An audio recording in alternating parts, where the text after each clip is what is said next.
guys, this is HCJ Halloween, and today I am back with yet again another Home Depot animatronic unboxing. And unless I have decided to order another Home Depot animatronic later down the line, I do intend that this is my final Home Depot animatronic on the channel. As you guys know, this is the fourth one that I will be showing, and this is one of the four that when I looked on the website, I thought this thing was pretty top notch. Now, the past two that I have showed you guys have been a little bit more on the cheaper side. This guy, on the other hand, is quite an expensive one, but I did want to show it to you guys that are interested to see what it's like to unbox it. Now, before I get into that though, I do just want to say that if you want to see me review this prop or review all of the other props I have shown on the channel thus far, the link to Patreon will be down in the description because the prop reviews are going to be exclusively over on the Patreon. Depending on which tier you buy, you can also get Instagram shoutouts. You can also see Party City props exclusively, tours of other stores in Spirit Halloween, and no matter what tier you buy, you can message me directly. So the link to that will be down in the description below and maybe in the comment section as well. As you see here, I do have on one of my top selling merch shirts. If you guys want to cop some HCJ Halloween merch, show your love for the brand and for the channel, I would so greatly appreciate that as well. And without further ado, let's get into opening up this box. Now, I was actually surprised because I ripped open the tape here, and usually in the other three that I have opened up, there was another box, whether it had the designs on it or not, inside of the cardboard box, but this one actually is the only one of the four to come just already in this box. So I kind of already did the cutting with the scissors, and I will go ahead and do the big reveal for you guys here, taking this little cover off, and take a look at this, guys. This is, I don't think I said yet, a 6-foot creepy Jack-in-the-Box, and it is actually a menacing looking animatronic. I think we're really in for quite the build here. That's kind of why I saved this one for last, because I think it's gonna be a little bit complex just based on what it looks like. But I couldn't believe that it was 6 feet when I was looking at the dimensions of it. You know, because in the picture you can't really tell, but it's like a giant Jack-in-the-Box. So then that's when I realized I had to get this thing. Look how big its hand is compared to my hand, guys. Let me get you a close-up shot of this. It has a creepy, it has only 3 fingers right here, or 4 total with thumb. And it is just, it's absolutely massive. It's like Crouchy's hand, and this is gonna be a Jack-in-the-Box, so I mean, it's gonna really be crazy. So that's one of the hands. Here we've got, I assume, the arm poles. I have no idea what company makes this. It may be the same as the one that makes the Jester. Here is I think this is gonna untwist and actually be the spring for the Jack-in-the-Box, so it's like that. It's not actually a popping up Jack-in-the-Box. It's just like sways from side to side, and it's really creepy. It just looks like something you'd see in like an amusement park or something, like for a creepy section. Here's the other hand. It actually is so insane how big it is, guys. And I guess let's pull out the head now. Oh my God. It's kind of stuck in here. This is one of the biggest animatronic heads I've ever seen. It is absolutely massive. I think I have to open this up here. And guys, there is a storm coming in right now, so sorry if there's going to be some background noise during this setup video. But I guess it'll add to the Halloween feel. Guys, it is like such a creepy looking, like, you know, it's like a fake looking, it looks like a toy Jack-in-the-Box instead of trying to be like an actual person. And it's just like really creepy, and it's so big. I can't really even hold it with one hand. Let me focus in on this. And it's got this antique looking mouth. It's actually gonna be so awesome to see, and I think its eyes light up as well. I'd hope they do. So that is the head. And I don't know what this is, but there's some sort of fabric piece here. I guess maybe this is Maybe this is the sides of the box itself. And then we have some mechanism stuff here that's all kind of connected together. And I'm not exactly sure what the best way is to get this all out. It's very tightly fitted into the box. Sorry for the bad angle, guys. It comes with the adapter, and here is all this stuff. So I think we're in for quite the setup here. And here is the adapter. So that is the unboxing portion of the video. I hope that you guys enjoyed. Look at all this stuff, guys. This head is just so huge. Look at that. That's something I see in my nightmares right there. All right, let's get started with the setup.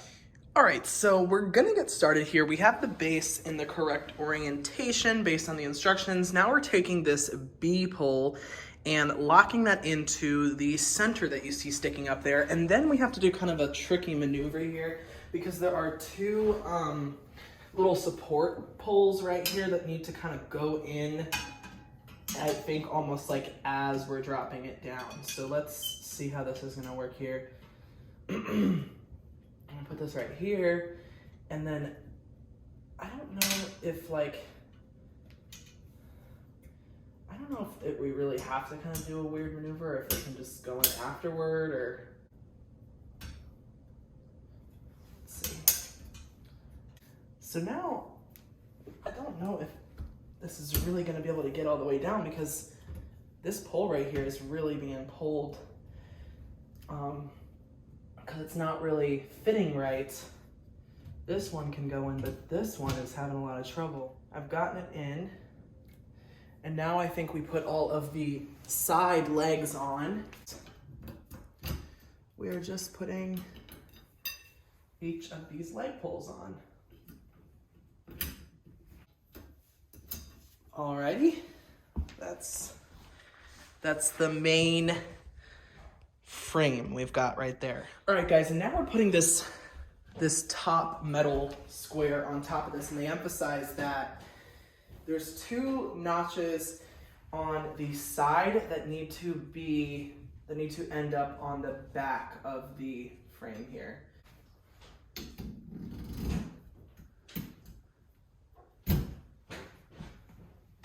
All right, and I don't know if these ones have really come through. So you get props like this, they tend to be, the metal tends to all be a little twisted up, and you just kind of gotta make it work. So now we're actually putting the entire fabric square over top of it. And the only other Jack-in-the-Box prop I've ever set up has been Fright-in-a-Box. So this is the first one that I've done that actually has had a fabric instead of plastic. And they specifically mentioned that you wanna make sure the two holes on this are facing the back because there's two connection pieces in the back, and I'm not seeing them.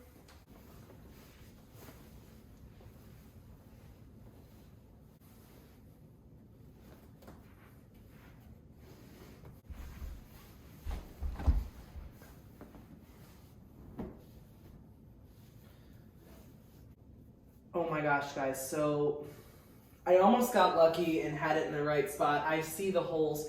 They are the teeny tiniest little slits in the fabric, so I may even just make a slit myself to open up that part right there. But so guys, I'm really loving how this Jack-in-the-Box is coming together now with the fabric on top. There are just some Velcro strips that you want to attach at the bottom here to make sure that your Jack-in-the-Box actually stays down at the bottom, that the fabric stays down. So as you can see, this is one of them right here, but I think they have them kind of on all of the corners, so I think I'm just gonna go ahead and do those off camera. All right, guys, so now we are putting the back of the Jack-in-the-Box on. So that's why we need those two little connection points on the back here. And I just cut an extra hole so that that one could come out. And here we go. There we go. And that actually looks great. Just like that. All right, so now we're gonna throw the spring over, and I think that, it doesn't necessarily say, but I think that the part that has this connector right here is what you want to be on top. And I think that that's gonna matter in a second once we get it connected. And now we have the main center frame with the shoulder frame and all of that. That's gonna go on top of this piece right here. Alrighty, coming together. All right, so our spring here, it did have to be in that orientation because we have different connector pieces and that are gonna hold it stretched out. So this one goes all the way up here, and let's see. There we go. All right, sliding that down on in. This spring is honestly one of my favorite aspects of this Jack in the Box because, you know, unlike Fright in the Box, it actually has a spring, which kind of makes it look more realistic, like a Jack in the Box. And then this goes down here. Take a look at our spring. It's a little bit lopsided. It's kind of leaning towards the left, but I think I can fix that. I just really love the added touch of this spring right here. It really does bring the whole Jack in the Box effect together. All right, now it is getting exciting because we are going to go ahead and get the head hooked in. And like I said, this head is just probably the biggest thing I've ever seen in my history of setting up props. And we're gonna shove this in right here with the fork, and then there's a couple wires coming from it we have to hook up. We've got a white wire right here, and then we've also got a red connection that has to go in right here. And so I think that's all that we have to plug in from the head. Now I'm getting the arms on, and L goes over here. I don't think you can really mess these arms up because they, you know, if you put it on the wrong one, I think it would end up facing the wrong way. So we've got that one right there, and then we've also got this arm with the foam still on because that is part of its shape. So we're getting this one hooked up right here. So now I'm getting the sleeves put on. I don't think it really matters which one goes where. I'm gonna follow what it says though and put this over here, but it's kind of confusing because there's kind of a weird way that it attaches in. So I guess you want to make sure that the Velcro strips are on the top here, because then it needs to like just Velcro around the metal up here, because it doesn't really have, you know, anything to hold it necessarily. But it's a bit confusing. And this one goes there. All right. I think that that's what it's supposed to be. We'll pull this sleeve up because we've got to get the hands attached now. So the hands are one of my favorite parts of this guy because they're so freaking massive, and just the whole thing is like actually insane. This might be one of my favorite ones that I've gotten from Home Depot. And they do have a label, but it's pretty obvious that you want the thumbs to be facing each other since the palms are facing the ground. So we're gonna go ahead and stick this one into here, and then I don't know if there really is any sort of Velcro. I think that the sleeves just kind of go around this. Yeah, I guess they just go around that little ledge or whatever you call it. There's a little jut out on the hands there. And here's this hand over here. It's a little bit more twisted than the other one. And it's definitely weighing down the arms, so you probably want to kind of bend those upward a little bit more to give them some more support. But here is this sleeve. It's getting stuck on something. Guys, there is another piece of this striped fabric that goes on his back here. It kind of just, I guess, covers up the back if you're looking at it from the back angle, which is definitely a nice added addition. But you know, it's not really something you're necessarily gonna see. Now there's another Velcro strip. Okay, so there actually is a Velcro strip on the sleeves that matches up with this. So I didn't even realize that, but it's got everything you need to get all these Velcro strips matched up if you have it all in the right positioning. You know, sometimes you gotta twist stuff around a bit. But there you go, that is the back piece. Now I'm really excited, guys, because we're on our final step here, and it's just to go ahead and place the neck ruffles onto his neck here. So that'll cover up all of the wiring. It actually also will include the IR sensor So I think these middle two go right here, and it perfectly covers up all of that neck area. Guys, this thing is really freaking amazing. I'm actually getting really excited just to plug them in. And then this side layers on top of that is what it looks like here. You'll see what I'm talking about in the instructional setup. And there you go. That is it's actually just called Creepy Jack in the Box, I think. Didn't really get very creative with the name. Sensor goes there. I'm gonna take this R label off as well because we don't need that sticking out like a sore thumb. But then here is the sensor, and we'll go ahead and stick that in. Velcro that right on in there and get that wire hidden away. And there you go, guys. That is the Creepy Jack in the Box from Home Depot's 2021 lineup. I don't know if it's been there in previous years.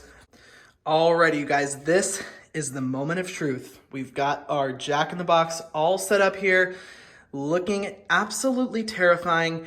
And now we're gonna go ahead and plug this guy in. I've got his volume all the way up, and I've got him in the sensor position. So let's check this out. I'm actually kind of excited. Here we go. Whoa. Every haunted house needs a couple old rusty toys to give a little deathly atmosphere. I'm good for a quiet, gloomy home. Or a really loud one. Oh my god, he's actually super freaking loud. Let's see if there's another phrase we can get. I remember when you were little, there were so many things that you were so afraid of. What a little crybaby. I'll find you in your dreams and conjure up some new things to be afraid of. Guys, this is insane. Hold up, let me get it unplugged and close out the video here. But oh my goodness, take a look at these big hands. I can't get over this thing, guys. So that is gonna close out today's unboxing and setup of the Creepy Jack in the Box from Home Depot's 2021 lineup. Guys, I cannot give this thing enough praise. It is so huge. I think it has great phrases and the mouth movement, the light up eyes. It's got everything going for it. But if you want to see an actual review and what I give it from 1 to 5 stars, that will be linked down below on the Patreon. I hope you guys did enjoy the demo of this thing. He is so freaking menacing and just really reminds me of something you'd see, like, you know, obviously not in a theme park because they're not going to have something this creepy, but it just gives me like a real true animatronic feel, like the type of thing that you would see in some sort of professional display or something like that. You know what I mean? So I really, really love this guy. I think he might be the favorite one of the 4 that I've picked up from Home Depot this year. Definitely recommend him. Let me know what you think of him in the comment section below. Don't forget to check out my Patreon if you want to get exclusive store tours and message me directly with all of your thoughts and opinions. And be sure to check out my music because we have a Halloween song coming in the near future. It's pretty much a month away, so you won't want to miss all the updates over on my Tyler Hunt Music Instagram. Link to that will be down in the description. All right, guys, thank you all so much for watching. Stay tuned for the instructional setup if you yourself want to figure out how in the heck to get this thing set up because it was a bit tricky. And I will see you guys next time.